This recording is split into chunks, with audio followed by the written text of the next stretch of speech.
face with death, a survivor's haunting story. There are stories people tell to frighten others, tales of fiction, spun for the thrill of the unknown.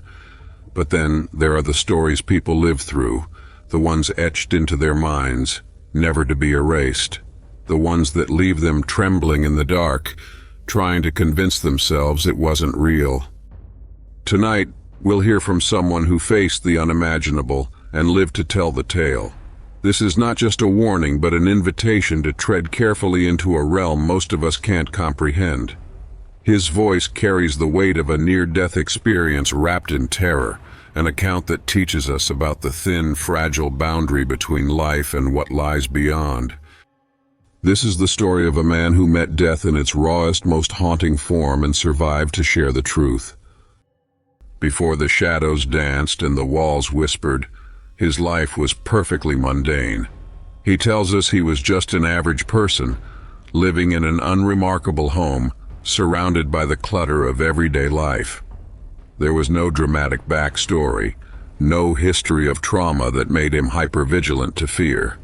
For him, the line between the normal and the paranormal had always been sharply drawn until that night. It all started in a small, quiet neighborhood, a single-family home that was never meant to be the stage for something so insidious. To anyone driving by, it was just another home, tucked away behind neatly trimmed hedges, radiating simplicity. But inside, where the world couldn't see, something had begun to change. It arrived slowly, quietly, unnoticed at first. A subtle intruder finding its way into his reality. At first, he says, it was easy to explain away. The simplest answers always made the most sense. A muffled thud in the hallway, a picture frame tilted just slightly askew on the mantel, a feeling of being watched as he worked late in the dim light of his study. He didn't give it much thought. A draft, an earthquake he didn't feel, or just his imagination working overtime. But the small irregularities took root. The faint noise of footsteps when no one else was home. The sensation of movement just in the corner of his vision, so fleeting he doubted himself. He laughed it off to friends. "I think my house is haunted," he'd joke, masking the unease growing in the pit of his stomach. But every time he returned home, the air seemed thicker, pressing down on him. Empty rooms felt more inhabited, and the silence carried a weight that gnawed at his nerves. Days passed, then weeks. The disturbances grew bolder. He describes how one night he found his kitchen chair pulled away from the table, angled towards him, as though someone or something was sitting there waiting. The shadows seemed to stretch longer, reaching across the walls unnaturally, their shapes twisting without any source of light. He began waking in the early hours of the morning to banging noises that echoed so loudly they made his chest tighten with dread. Yet when he searched the source, there was nothing but a terrible silence. And the whispers, he remembers them clearly. At first they were indistinct, like wind swirling through cracks in the walls, but soon words took shape, words that he couldn't always understand but felt directed at him. "I wasn't imagining it," he insists, his voice trembling. "It was speaking to me, taunting me. I could feel it there." By now, fear consumed him. His once comfortable home had become a labyrinth of terror he couldn't escape from. Late one evening, after hours of restless tossing in bed, he reached his breaking point. The unseen presence had toyed with him long enough. He needed answers. Armed with nothing but a flashlight and a surge of adrenaline, he descended the stairs. The house was deathly quiet, almost as if it was holding its breath, waiting. The air was ice cold, and the flashlight's beam seemed weaker, swallowed into the dark. He felt it before he saw it, an oppressive energy, raw and malevolent, surrounding him like a hunter circling its prey. Then it appeared. "I don't know how to describe it," he says, choking on his words. "It wasn't human, not fully. The shape kept shifting, twisting as though it couldn't decide how to be, And the eyes, God, those eyes, they didn't belong to anything natural. For a moment, time seemed to stop.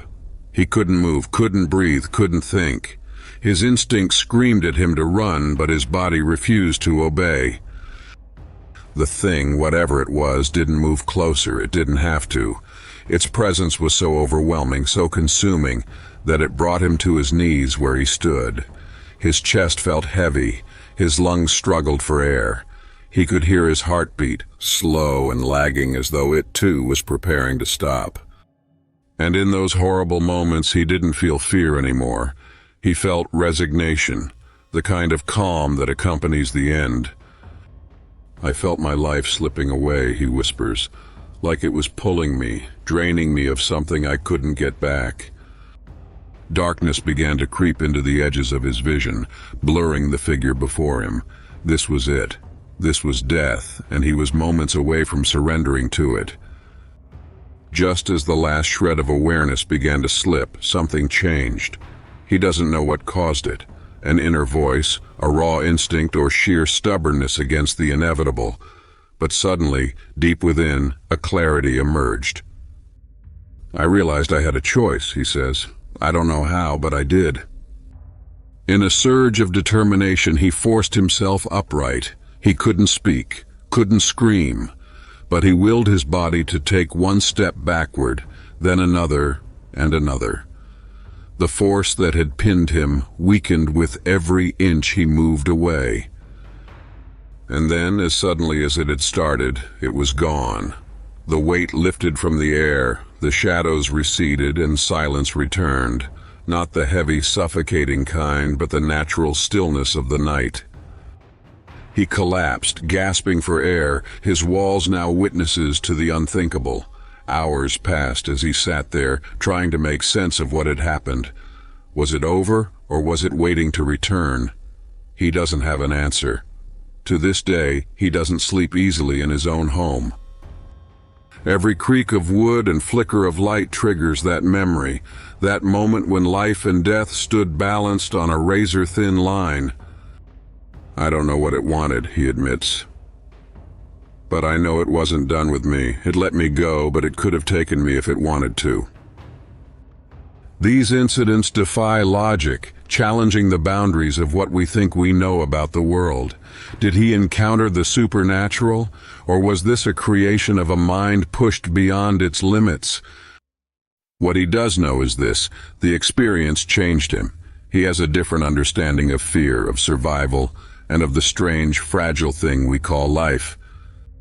Once you've felt your soul start to leave your body, he explains, you never look at the world the same way again. And so we're left with questions that refuse easy answers. Was it madness or malevolence that gripped him that night? Was he chosen, or simply unlucky enough to step into its path? The story lingers, a shadow of uncertainty to haunt us. It teaches us the fragility of the mind when confronted with something it cannot comprehend, and the power of will to fight back against the unknown.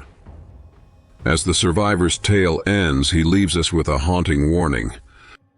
Don't ignore the signs, don't let your guard down, because once you've felt it, there's no shaking it, and if it wants to, it will come back for you.